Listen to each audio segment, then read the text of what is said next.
से कहना चाहता हूं कि अरे जो अपना चलाया हुआ 2000 का नोट 7 साल नहीं चला सके वो हमसे 70 साल का हिसाब मांगते हैं, 70 साल का हिसाब मांगते हैं हमसे। हम तो राहुल गांधी जी के साथ खड़े हैं, कल उस गांधी के साथ खड़े थे, आज इस दौर के गांधी।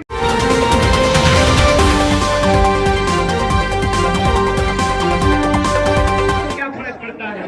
5 प्रकार के न्याय की जरूरत पड़ेगी। कितने प्रकार की? और वो 5 प्रकार का न्याय ये है कि हम चाहते हैं इस देश में नारी को न्याय मिले, भागीदारी का न्याय मिले, युवाओं को न्याय मिले, किसानों को न्याय मिले और मजदूरों को न्याय मिले। बोलिए, आपको ये 5 न्याय चाहिए कि नहीं चाहिए?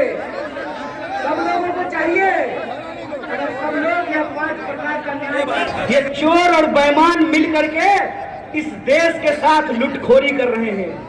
इसीलिए हम आप तमाम नौजवानों से यह अपील करना चाहते हैं कि एक तो हमको नौकरी नहीं देते हैं, दूसरा हमको शिक्षा नहीं देते हैं, तीसरा किसानों को उनके फसल का दाम नहीं देते हैं, चौथा मजदूरों को न्यूनतम मजदूरी नहीं देते हैं और पांचवा इस देश की जो आधी आबादी है उसको समान जीने का अधिकार नहीं देते हैं।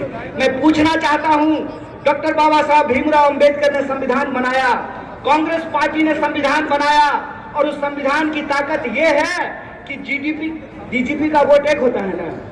क्या बोलिए सिपाही जी, घबराइए नहीं, डरिए नहीं। डीजीपी का वोट एक होता है ना, और आपका भी वोट एक होता है, मुख्यमंत्री का भी वोट एक होता है और रिक्शा चलाने वाले का भी वोट एक होता है, जूता सिलने वाले का भी वोट एक होता है। यह जो वोट का अधिकार है, इस वोट के अधिकार का हमको इस्तेमाल करना पड़ेगा। अगर वो हमारे वोट का इस्तेमाल कर रहे हैं अपने बच्चों का भविष्य बनाने के लिए, तो आपको अपने वोट का अधिकार का इस्तेमाल करना पड़ेगा अपने बच्चों का भविष्य बनाने के लिए। और आपको इस सवाल का जवाब इस देश की हुक्मरान से पूछना पड़ेगा कि आप एमपी बनिएगा 5 साल के लिए, आप मिनिस्टर बनिएगा 5 साल के लिए, आप प्रधानमंत्री बनिएगा 5 साल के लिए और हमको सेना में दिखेगा 4 साल का नौकरी। यह नौकरी हमको बर्दाश्त नहीं है। हमको आपको परमानेंट नौकरी देना पड़ेगा, ठेके की नौकरी बंद करनी पड़ेगी।